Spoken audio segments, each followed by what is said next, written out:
Greetings, WA community. I hope you're having an amazing summer with family and friends, making precious memories and hopefully a little bit slower pace. There's never a dull moment here on campus.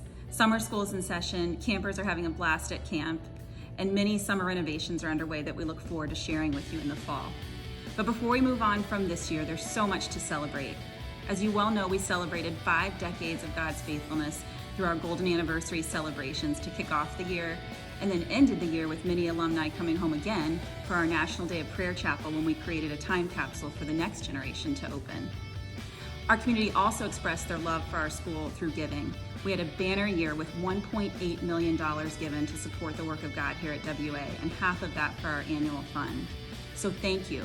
Thank you for partnering with us. And if you haven't done so yet, I'd encourage you to do so before our fiscal year ends on June 30th. You can give online or mail a check to the school. Be on the lookout for our commemorative edition of the Paw Print to land in your mailbox this summer.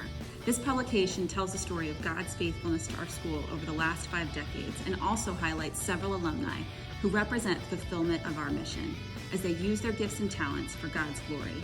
Please consider a fiscal year-end gift as we continue to partner with families to develop Christian leaders who excel in their fields and impact our culture. Thank you.